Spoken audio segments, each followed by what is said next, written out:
বিপাশা হায়াত, জন্ম 23 মার্চ 1971, একজন বাংলাদেশী অভিনেত্রী। তাকে বাংলাদেশের টেলিভিশন, মঞ্চ ও চলচ্চিত্রের অন্যতম প্রধান অভিনেত্রী হিসেবে বিবেচনা করা হয়। তিনি বিখ্যাত টিভি অভিনেতা আবুল হায়াতের কন্যা। তার ছোট বোন নাতাশা হায়াতও একজন টিভি অভিনেত্রী। বিপাশা হায়াত জনপ্রিয় অভিনেতা, নাট্য ও চলচ্চিত্র পরিচালক তৌকির আহমেদের স্ত্রী। তিনি এক ছেলে ও এক মেয়ের মা। অভিনয় জীবন: 90-এর দশকে জনপ্রিয় অনেক টিভি নাটকেও অভিনয় তাকে বাংলাদেশের অন্যতম প্রধান অভিনেত্রী হিসেবে সুপ্রতিষ্ঠিত করেছে। মঞ্চনাটকেও তিনি সমানভাবে সফল ছিলেন, কিন্তু বিয়ের পর মঞ্চনাটক অভিনয় ছেড়ে দেন। চিত্রশিল্প: বিপাশা হায়াত ঢাকা বিশ্ববিদ্যালয় থেকে চারুকলায় স্নাতক পাশ করেন। তিনি তার আঁকা ছবি প্রদর্শন করেন না বললেই চলে। 2009 সালের মে মাসে তিনি তার আঁকা ছবি এসিড আক্রান্ত নারীদের সাহায্যার্থে আয়োজিত প্রদর্শনীতে দান করেন। চলচ্চিত্র: তিনি দুটি মুক্তিযুদ্ধ সংক্রান্ত চলচ্চিত্রে অভিনয় করেছেন, আগুনের পরশমণি ও জয়যাত্রা।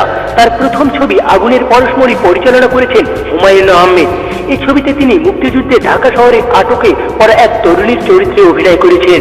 চরিত্রের নাম রাত্রি, যিনি এক গেরিলা মুক্তিযোদ্ধা আলমকে আসাদুজ্জামানুর অভিনীত ভালোবেসে ফেলেন। আলম যুদ্ধের সময় রাত্রিদের বাড়িতে আশ্রয়ের জন্য আসেন। আলম নামের সেই গেরিলা যোদ্ধার প্রতি রাত্রির প্রেম যুদ্ধের সময় গেরিলা যোদ্ধাদের প্রতি সাধারণ মানুষের মমতা ও সমর্থনের প্রতিফলন। তৌকির আহমেদ পরিচালিত জয়যাত্রা চলচ্চিত্রে তার চরিত্র ভিন্ন ধরনের। এই ছবিতে পাকিস্তানি সেনাদের আক্রমণ থেকে বাঁচতে পলায়নরত এক মধ্যবয়স্ক নারীর চরিত্রে অভিনয় করেছেন, যে তার সন্তানকে হারিয়ে ফেলে।